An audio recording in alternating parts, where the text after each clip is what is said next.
When Alana and I got married, it felt like a new chapter in both of our lives. A partnership built on shared dreams and unshakable trust. At least, that's what I believed.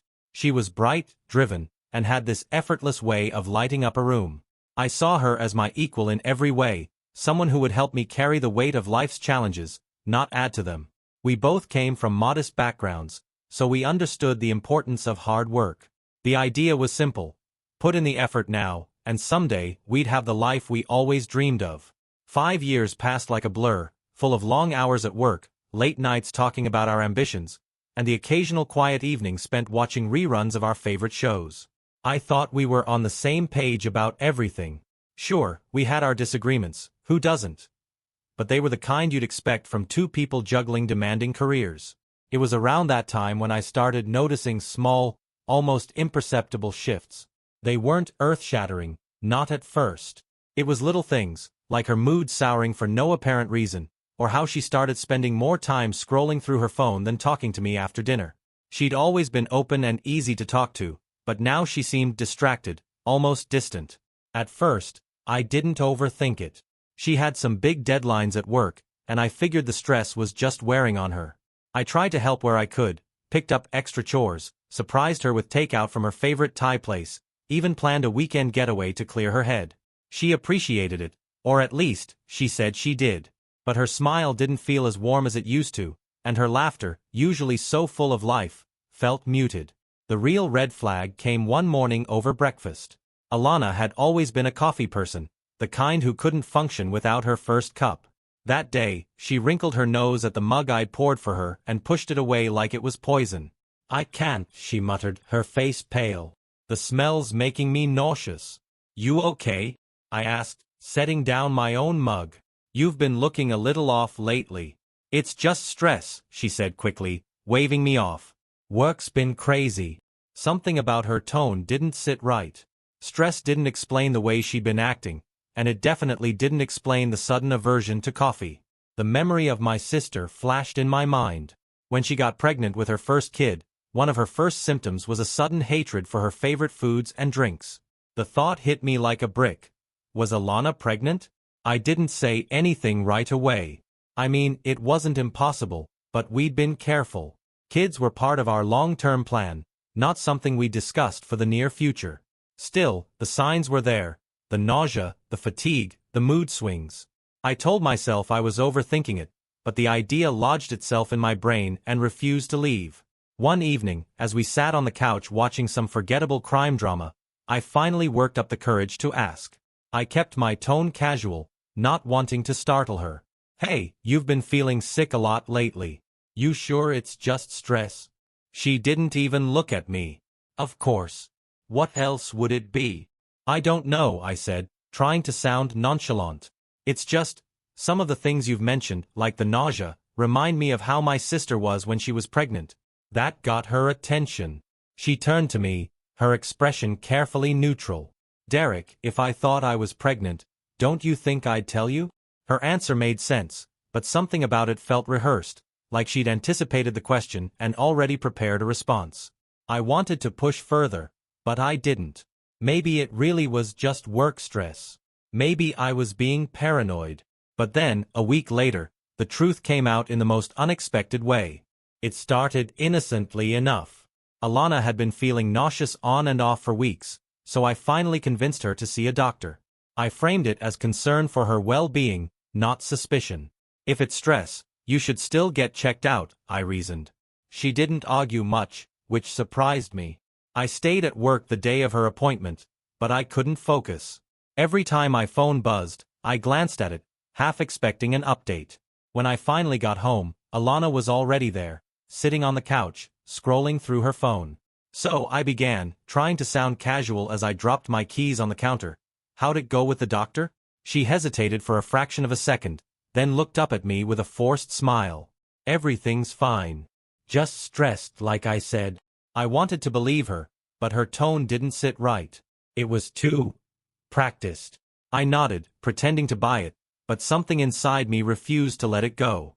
Later that night, while she was in the shower, curiosity got the better of me. Her doctor's paperwork was sitting on the counter, half covered by a magazine. I knew I shouldn't snoop, but my gut screamed at me to look. I slid the papers out, scanning the medical jargon until a single word leaped off the page. Pregnant. I stood there frozen, the page trembling in my hands. Pregnant. My wife was pregnant. For a split second, I felt a flicker of excitement. This was huge news. But then the math caught up with me. 8 weeks. I was out of town for 2 weeks straight about 8 weeks ago. My job as a cinematographer often took me away for days at a time, sometimes longer. My stomach twisted as I did the timeline in my head. It didn't add up. It couldn't add up. I put the paper back exactly as I'd found it, my mind racing. When Alana came out of the bathroom, towel drying her hair, I tried to act normal. "You okay?" she asked, giving me a curious look. "Yeah, just tired," I muttered, avoiding her gaze. I barely slept that night. My thoughts churned, bouncing between denial and suspicion.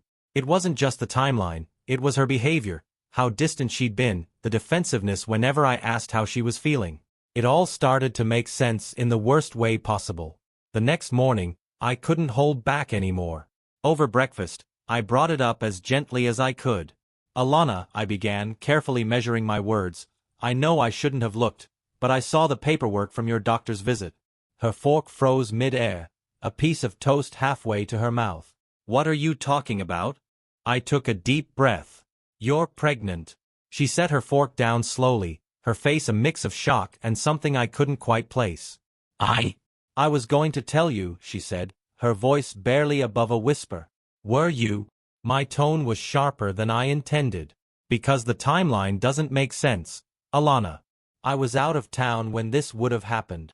Her eyes widened, and for a moment, she looked genuinely panicked.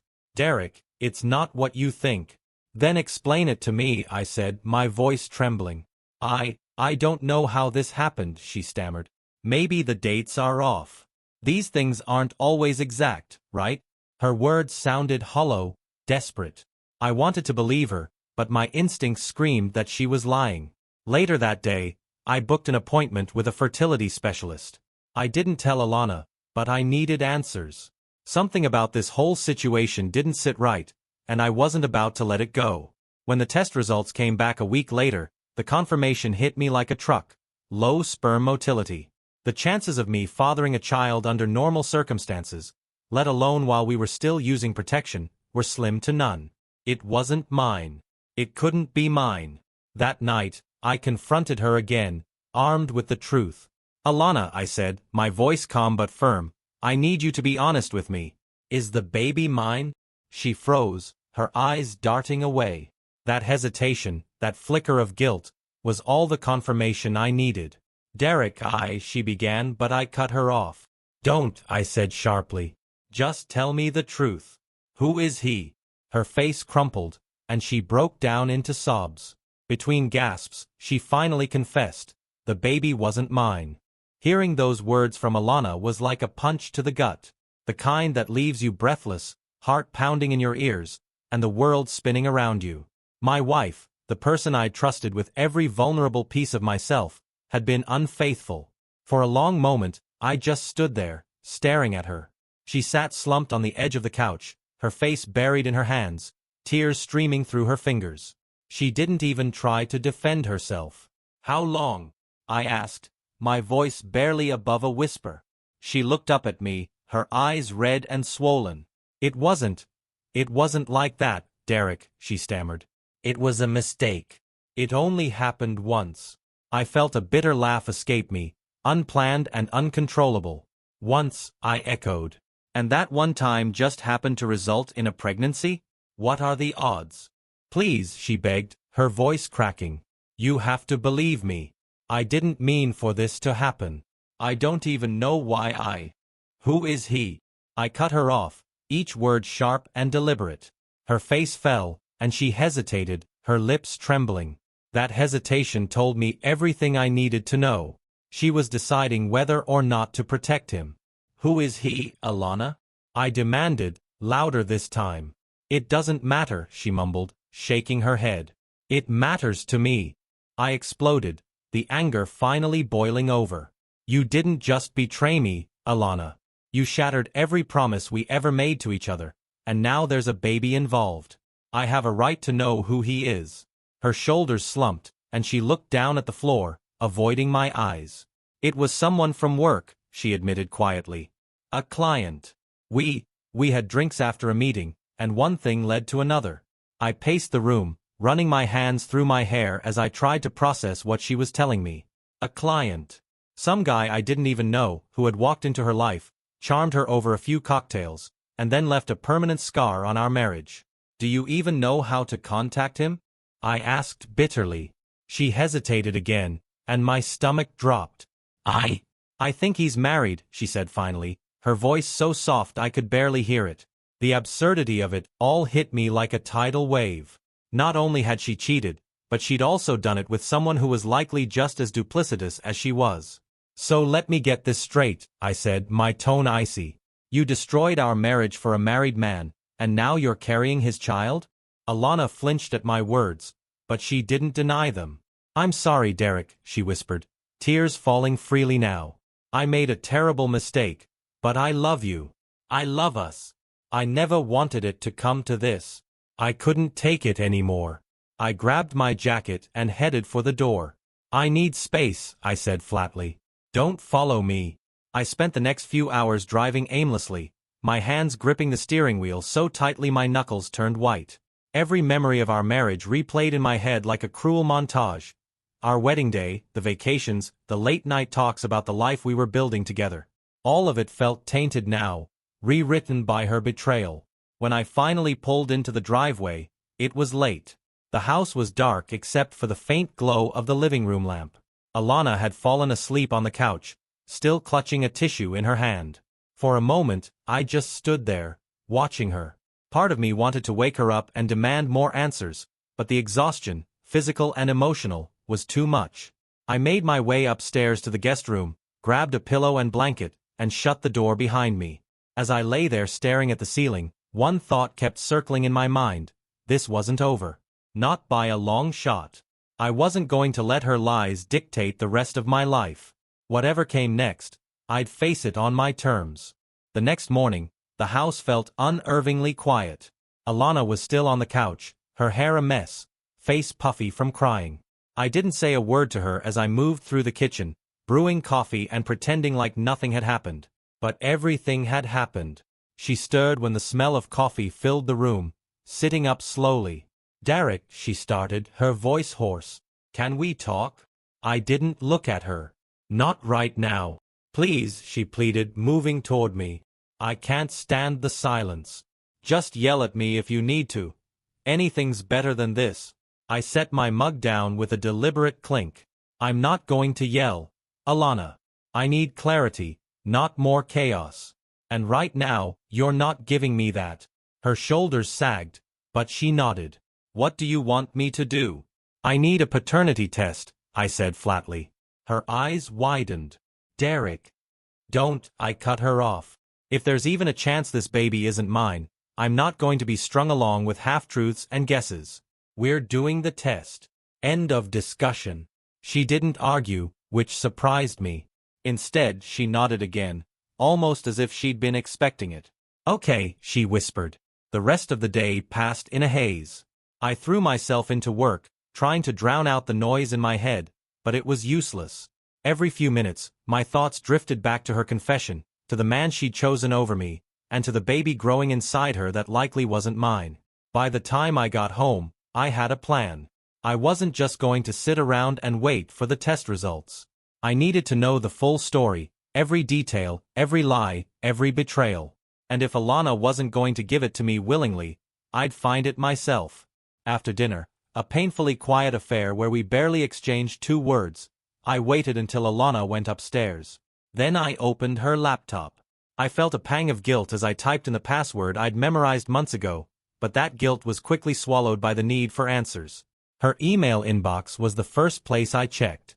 There it was, buried in a folder labeled Work. Emails exchanged with a client named Eric Sutton. The messages started off professional, but as I scrolled further, they took on a different tone. "Eric, had a great time grabbing drinks last night. We should do it again soon. Alana, me too. Let's keep this between us, okay?" Things could get complicated. I clenched my jaw, scrolling faster. The emails were vague, but the undertone was clear. There was one, however, that stood out. A message she'd sent a week after I'd returned from my work trip. Alana, Eric, I need to talk to you. I think I might be pregnant. There was no response in the thread. Either he hadn't replied, or she'd deleted it. I sat back, the weight of the truth sinking in. This Eric wasn't just some abstract figure anymore. He was real, and he was deeply entangled in the mess Alana had created. I heard footsteps upstairs and quickly closed the laptop, shoving it back into its original position. As I climbed the stairs, Alana met me halfway, looking like she wanted to say something. But whatever it was, I didn't want to hear it. I'm going to bed, I said curtly, brushing past her. Derek, she called after me, but I didn't stop. That night, I lay awake in the guest room, staring at the ceiling. The emails had given me part of the truth, but not all of it. Who was Eric Sutton? What kind of man pursues a married woman, knowing full well what's at stake? And what kind of woman lets him? One thing was clear. I wasn't done digging. The morning after I found those emails, I woke up with a renewed sense of purpose. The shock of Alana's confession had settled into something sharper, a cold determination. If she wouldn't tell me the full truth, I'd find it myself. At breakfast, Alana looked worn out, her eyes rimmed with red. Did you sleep? She asked, her voice tentative. Some, I lied, focusing on my coffee. What about you?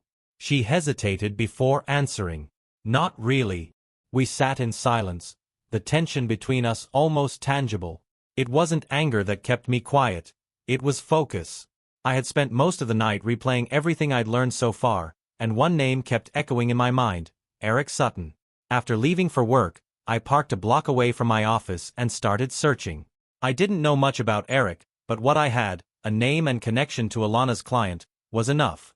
A quick search brought up a LinkedIn profile.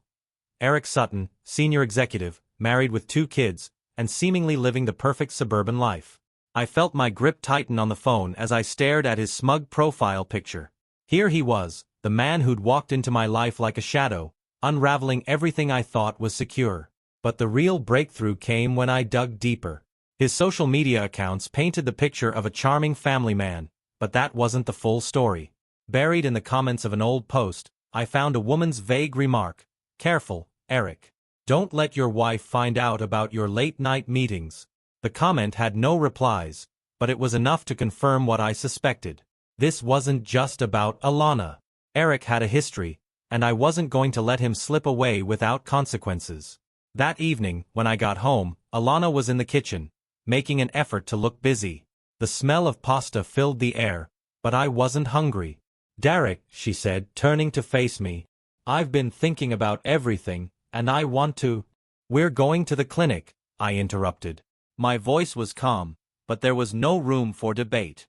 She nodded slowly, her lips pressed into a thin line. I could see the questions in her eyes, but she didn't ask them. The next few days were a blur. I scheduled a paternity test, avoided Alana as much as possible, and kept digging into Eric Sutton. Each new piece of information felt like another thread in a web I didn't even know I was caught in. When the day of the test arrived, Alana and I drove to the clinic in near silence. She kept glancing at me, her face pale, her hands fidgeting in her lap. I stared straight ahead, my thoughts too loud to ignore. The test itself was quick, just a cheek swab for me and a sample from Alana for the baby. The nurse was polite, almost too cheerful, but the sterile environment made my skin crawl. As we left, Alana tried to reach for my hand, but I pulled away. The drive home was as quiet as the one there. When we finally pulled into the driveway, she spoke softly. Derek, I know I hurt you. I know I've broken your trust, but I still love you. I let out a bitter laugh, shaking my head as I stepped out of the car. You've got a funny way of showing it, Alana. I didn't wait for her response. Instead, I went straight inside, grabbed my laptop, and locked myself in the guest room. That night, I sent an anonymous email to Eric Sutton. You don't know me, but we need to talk. You'll want to hear what I have to say. Meet me at the Copper Lantern, Thursday at 7 p.m. I didn't sign it, didn't explain. If he was as slippery as he seemed, He'd know exactly what this was about. Lying awake in the dark, I stared at the ceiling, feeling the weight of what was coming. This wasn't just about finding answers anymore. It was about holding someone accountable. And I wasn't backing down. The Copper Lantern was a quiet, unassuming bar on the edge of town. The kind of place where people went to disappear, not to be noticed. I figured it was neutral ground, far enough from Eric's polished office and my personal life that we could meet without drawing attention. I arrived 20 minutes early, choosing a booth in the back corner with a clear view of the entrance. My nerves were steady, but my mind was racing. This was the moment I'd been building toward, the confrontation I needed to finally make sense of everything. At exactly 7 p.m., Eric Sutton walked in. He looked just like his picture. Tall, confident, with the kind of presence that made people glance twice. He scanned the room, his eyes sharp and calculating, before spotting me. For a second, he hesitated. Then, like a man who'd been in tighter spots before, he straightened his jacket and walked over, sliding into the seat across from me. "You're the one who sent the email?" he asked, his tone measured, guarded. I nodded, keeping my gaze steady. "I am." He leaned back, studying me. "All right, you've got my attention. What's this about?" I didn't waste time. "It's about my wife, Alana. I think you know exactly why we're here." His expression didn't falter, but I saw a flicker of something in his eyes. Recognition, maybe. He crossed his arms, leaning forward slightly. "Look, I'm not sure what you think you know, but—" "Stop," I interrupted, my voice low but firm. "Don't insult me by playing dumb. I've seen the emails, Eric. I know about the drinks. The one thing led to another.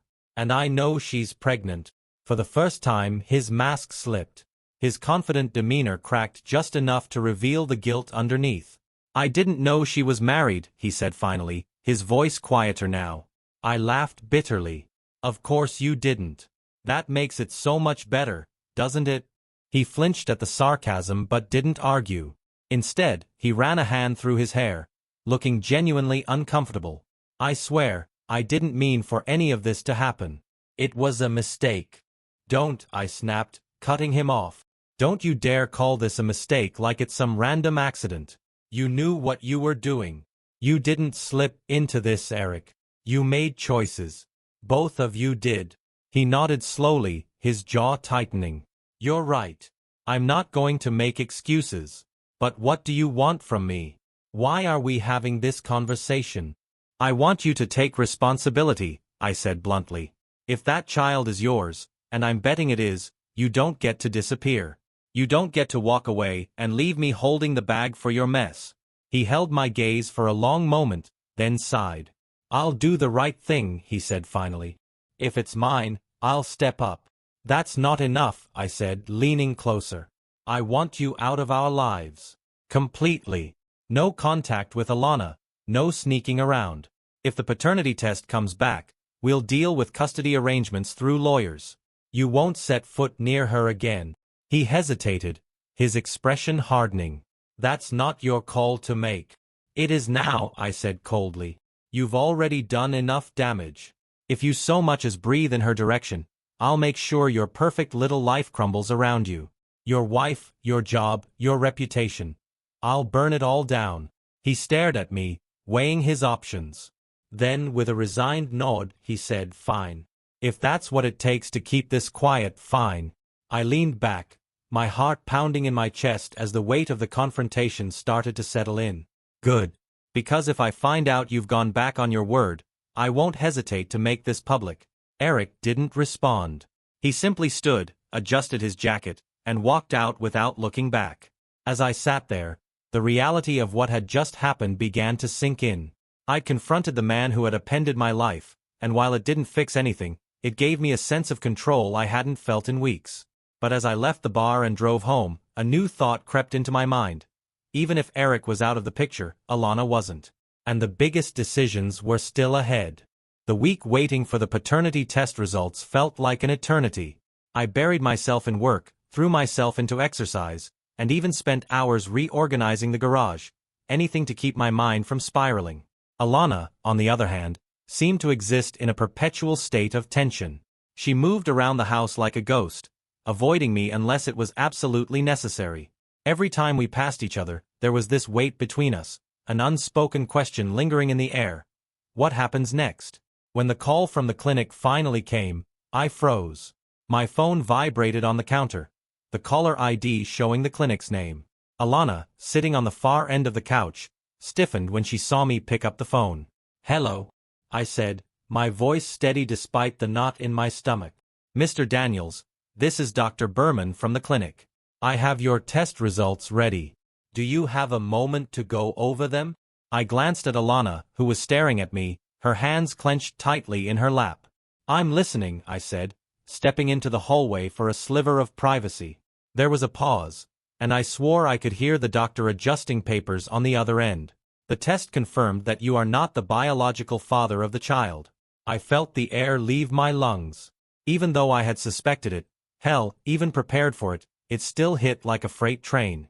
"Thank you," I managed to say before hanging up. When I turned back toward the living room, Alana was already standing, her face pale. "Derek?" she asked, her voice trembling. "It's not mine," I said flatly. She sank back onto the couch as if her legs couldn't support her anymore. Her hands flew to her face, and for a moment I thought she might cry, but instead she looked up at me, her eyes wide with fear. "Derek, I'm so sorry." I stared at her, trying to reconcile the woman I had married with the person sitting in front of me. "Sorry doesn't even begin to cover it, Alana. You lied to me. Over and over again." "I didn't know what to do," she cried, her voice cracking. "I made a mistake, a horrible, unforgivable mistake, but I didn't want to lose you." I let out a bitter laugh. "Lose me? Alana, you didn't just lose me, you destroyed us. Do you even understand what you've done?" She broke down completely then, sobbing into her hands. For the briefest moment, I felt a pang of pity, but it was quickly drowned out by the anger simmering just beneath the surface. "I need to know what happens now," I said, cutting through her cries. She looked up at me, her face streaked with tears. "What do you mean? You're keeping the baby, right?" I asked, though I already knew the answer. She nodded, her voice barely audible. "Yes." "Then Eric's going to step up," I said firmly. "He already agreed to handle his responsibilities, and I'm holding him to it. But as for you and me," I paused, the weight of the words catching in my throat. "I don't know if there's anything left to save." Her face crumpled again, but I didn't stay to watch her cry. I grabbed my keys and left the house, needing to clear my head before I said something I couldn't take back.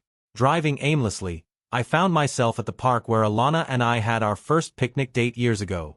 I parked the car and sat there, staring at the empty playground. The memories of happier times were like a cruel reminder of how far we'd fallen. I pulled out my phone and scrolled through my messages until I found the number I'd saved for Eric. Without giving myself time to second guess, I sent him a text. "The results are in. It's your baby. Get your lawyer ready." His reply came quickly. "Understood. I'll do what's necessary." It was cold, clinical, and exactly what I expected. Still, it gave me some closure. He wasn't going to fight this. As I sat there, staring at the message, I realized I was finally starting to see the path forward. It wasn't clear, and it definitely wasn't going to be easy, but for the first time in weeks, I felt a spark of hope. When I got home, Alana was sitting on the couch, staring at the blank TV screen. She looked up as I entered, her eyes swollen but determined. "Derek, I know I've broken everything, but I'll do whatever it takes to make this right. Please, just don't give up on us yet." I didn't respond right away. Instead, I sat down across from her, studying the woman who had been my partner in everything and who had now become a stranger. "I don't know if we can fix this, Alana," I said finally. "But I'll think about it." She nodded slowly, her tears returning, but this time she stayed silent. I stood, heading upstairs to the guest room that had become my sanctuary. As I closed the door behind me, I realized that while the results had given me clarity, the hardest decisions were still ahead. The days after the test results were a blur. Alana and I existed in the same house, but we might as well have been living on different planets. Conversations were scarce and stiff, spoken only when necessary. Every time I passed her, I saw the pain etched on her face, but I didn't feel the urge to comfort her. That part of me was buried under layers of anger and betrayal. She spent most of her time in the spare room that she had turned into an office, claiming she was catching up on work. I spent mine anywhere else. The garage, my car, even at work late into the evening. Coming home felt like walking into a war zone, even if the battle was a silent one. It wasn't long before Eric Sutton inserted himself back into the equation. I got a call from an unfamiliar number one afternoon, and I knew before I even answered who it was. "Derek, this is Eric," came the voice on the other end. "I wanted to talk about the situation." I stayed silent for a beat, letting his discomfort settle before responding. "Go on." "I've spoken to my lawyer," he continued cautiously. "I want to make sure that everything is handled correctly. Alana and I are planning to meet soon to discuss arrangements." My jaw tightened at the mention of her name. The thought of them sitting together, hashing out plans like they were some dysfunctional team, made my blood boil. "Good," I said flatly. "Because this is your mess now." "I understand," he said quickly, as though he'd rehearsed the line. "I just want to make sure we're all on the same page moving forward." "Here's my page," I snapped. "Stay out of my life. Handle your responsibilities, but don't come near me or my house again. Are we clear?" "Crystal," he replied, his voice stiff. I hung up before he could say anything else, my heart pounding in my chest. Talking to him felt like pouring salt on an open wound, but at least now I had one less thing to wonder about. That evening, I sat across from Alana at the dinner table, the tension so thick it was suffocating. She picked at her food, barely eating, while I stared at her, trying to find the right words. "He called me today," I said finally, breaking the silence.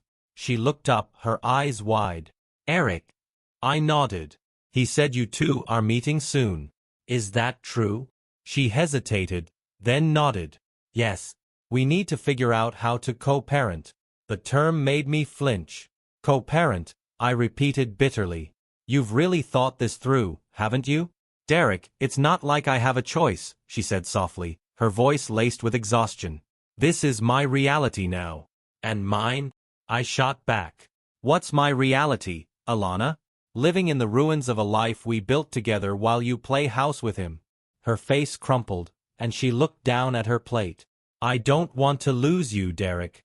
I've already lost so much." "You didn't lose anything," I said coldly. "You threw it away." She didn't argue. Instead, she quietly stood, taking her barely touched plate to the sink before retreating upstairs. That night, I found myself sitting in the living room, staring at the empty space where we used to sit together, talking about our dreams and plans for the future. Everything we'd worked for felt so far away now, buried under the weight of what she'd done. I pulled out my phone and opened the email I'd drafted weeks ago, addressed to my lawyer. It was a simple message, asking for advice on filing for divorce. My thumb hovered over the send button for what felt like an eternity. I wasn't sure what was holding me back. Maybe it was the years we'd spent together, the memories that still clung to the edges of my mind. Or maybe it was the fear of what came next, the uncertainty of starting over. Eventually, I put the phone down without sending the email. I wasn't ready. Not yet. The next morning, I woke to find Alana sitting at the kitchen table, a cup of coffee in her hands. She looked up as I entered, her face pale and tired. "I'm meeting Eric today," she said quietly. I nodded, not trusting myself to respond. Before leaving, she paused by the door, her hand on the knob. "Derek," she said, her voice trembling. "I still love you. I know that doesn't fix anything, but it's the truth." I didn't say anything, and after a moment, she left. As the door clicked shut behind her, I sat down at the table, staring at the empty chair across from me. For the first time, I realized that no matter how much I tried to delay it, a decision was coming. And when the time came, I'd have to choose whether to fight for what was left or finally let it go. Alana came back from her meeting with Eric late in the afternoon. I heard the soft creak of the door and her hesitant footsteps in the hallway. I didn't move from the recliner where I sat, the TV playing a game I wasn't watching. She lingered at the threshold of the living room for a moment, as if deciding whether to say something. "How'd it go?" I asked without looking at her, my voice neutral. She stepped closer, clutching her bag like it was a shield. "We talked about logistics, mainly. Custody arrangements. Support. He's willing to do what's needed for the baby. Generous of him, I said flatly, finally turning to look at her. Alana winced at the sarcasm but didn't respond to it. Derek, she began, her voice soft, this doesn't change how I feel about us. I raised an eyebrow, the disbelief clear on my face. You really think there's still an us, don't you? Her lips trembled, but she didn't back down. I made a terrible mistake, but I'm still the woman you married. I still love you, and I want to fix this, if you'll let me. I let out a bitter laugh, shaking my head. You're still the woman I married?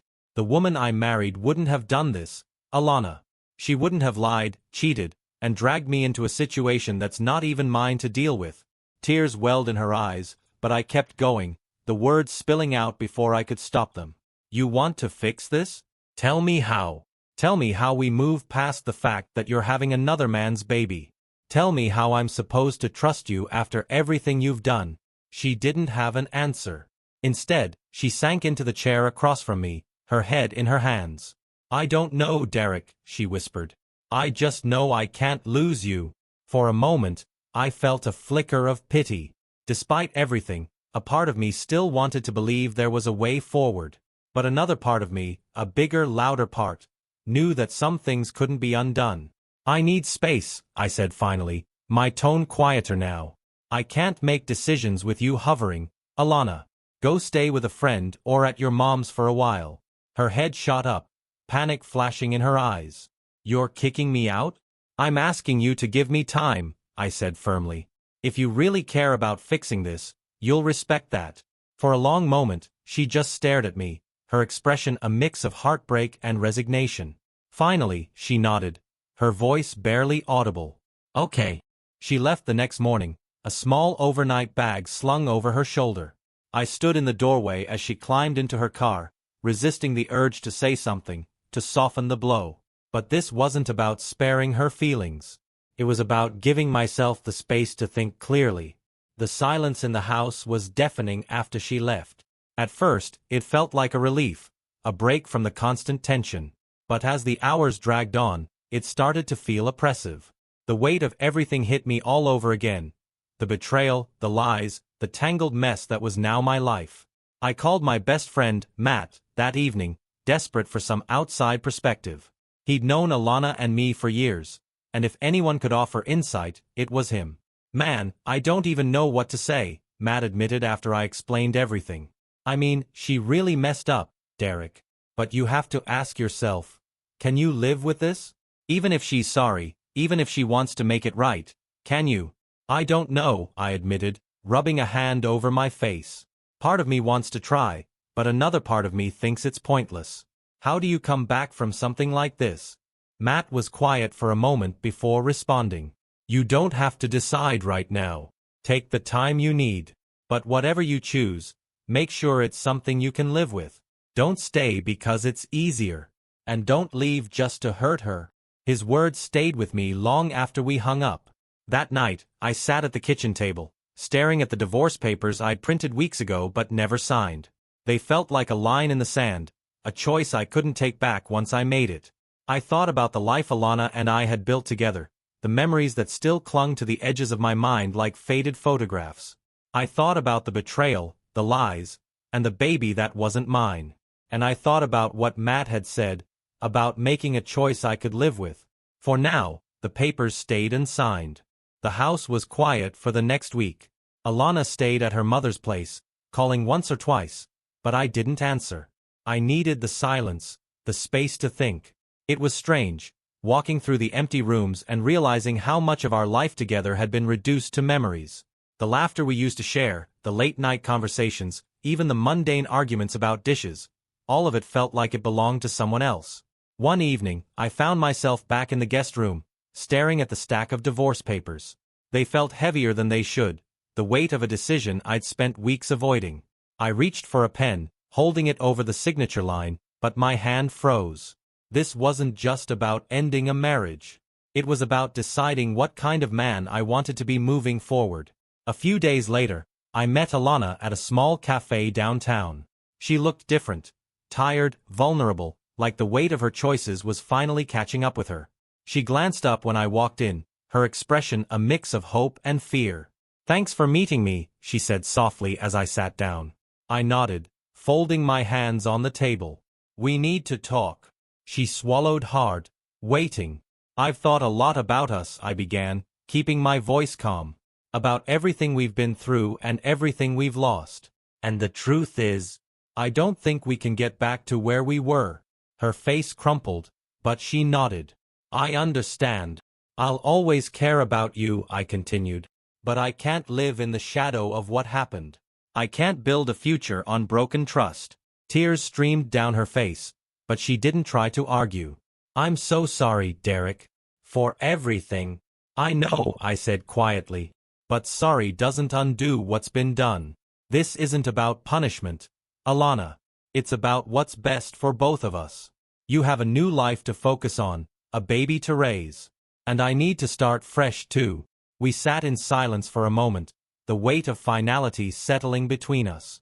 Then I reached into my bag and slid the signed divorce papers across the table. "This is the best way forward," I said. She looked at the papers, her hand trembling as she picked them up. "Do you think you'll ever forgive me?" I took a deep breath, considering her question. "Maybe one day. But right now, I need to focus on forgiving myself. For not seeing the signs, for holding on to something that was already gone." Her tears came harder now, and I stood, signaling that the conversation was over. "Take care of yourself, Alana," I said before walking out of the cafe, leaving behind the life we'd built together. In the weeks that followed, I felt a strange mix of grief and relief. There was sadness in letting go, but also a sense of freedom. I threw myself into my work, reconnected with old friends, and started rediscovering the things that made me feel alive. One evening, as I sat in the living room with a beer in hand, I realized I wasn't thinking about Alana or Eric or the betrayal. For the first time in months, my mind was quiet. The scars of what happened would always be there, but they didn't define me anymore. I was moving forward, one step at a time, into a future I was finally ready to embrace. It wasn't the ending I'd imagined, but it was the one I needed.